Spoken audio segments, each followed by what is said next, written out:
पश्चिम बंगाल देश का वो पहला राज्य बन गया है जिसने एंटी रेप बिल अपराजिता को पश्चिम बंगाल में पास कर दिया है। और इस बिल को पास करते हुए कहीं ना कहीं राज्य की ममता सरकार ने केंद्र की मोदी सरकार पर भी एक क्वेश्चन खड़ा कर दिया कि क्या केंद्र सरकार भी लोकसभा में ऐसा कोई कानून पेश करेगी और उसको पास करवाते हुए देश के अंदर जो ऐसे जघन्य अपराध हो रहे हैं उनकी रोकथाम के लिए लागू करेगी। सीएम ममता बनर्जी ने बंगाल विधानसभा में विशेष सत्र बुलाते हुए एंटी रेप बिल को पेश किया था और इस एंटी रेप बिल को सर्वसम्मत से बंगाल विधानसभा में पास कर दिया गया। अब क्वेश्चन ये कि आखिरकार ममता बनर्जी ने विशेष सत्र क्यों बुलाया था?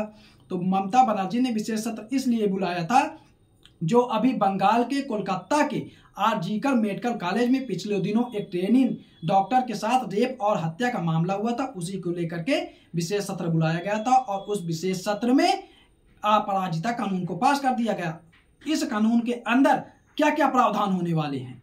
तो इस बिल में रेप केस में फांसी का प्रावधान होने वाला है। इसका पहला पॉइंट यह है कि अपराजिता बिल के अंदर अगर मामले की चार्जशीट दायर करने के 36 दिन के अंदर आरोप साबित हो जाता है तो फिर आरोपी को फांसी की सजा दी जाएगी। दूसरा पॉइंट यह है कि इस बिल के तहत हर जिले में महिलाओं के लिए अपराजिता टास्क फोर्स बनाई जाएगी जो एसिड अटैक या छेड़छाड़ के मामलों में कार्रवाई करेगी। तीसरा पॉइंट इसका यह है कि एसिड अटैक के मामलों में भी सख्त से सख्त कार्रवाई होगी। एसिड अटैक के अपराध पर बिल में आजीवन कारावास का प्रावधान शामिल किया गया है। इस बिल के अंदर इस प्रावधान को भी शामिल किया गया है कि अगर पीड़ित का कोई परिचय उजागर करता है तो उसके खिलाफ भी सख्त से सख्त एक्शन लिया जाएगा, सख्त से सख्त कार्रवाई की जाएगी। अभी जो कोलकाता के आरजीकर मेडिकल कॉलेज का मामला था, जो रेप केस था, जो हत्या का मामला था, उसको लेकर के ममता सरकार को काफी ट्रोल किया जा रहा था, जिसको देखते हुए ममता सरकार ने अपराजिता कानून को पास किया है। और अब अपराजिता कानून को ममता सरकार ने पश्चिम बंगाल में तो पास कर दिया है और पश्चिम बंगाल पहला राज्य बन गया है जिसने एंटी रेप बिल को पश्चिम बंगाल में लागू कर दिया है। लेकिन ये देश के हर राज्य के ऊपर क्वेश्चन है।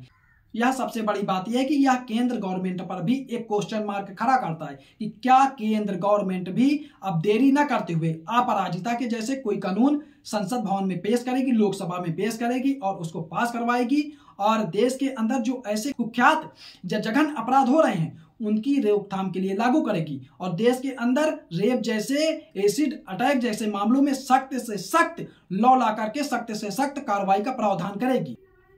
अब आप लोग पश्चिम बंगाल में एंटी रेप बिल अपराजिता जो पास किया गया इसको लेकर के क्या सोचते हैं? क्या ये पूरे देश के अंदर लागू होना चाहिए? अपनी राय कमेंट में दीजिए।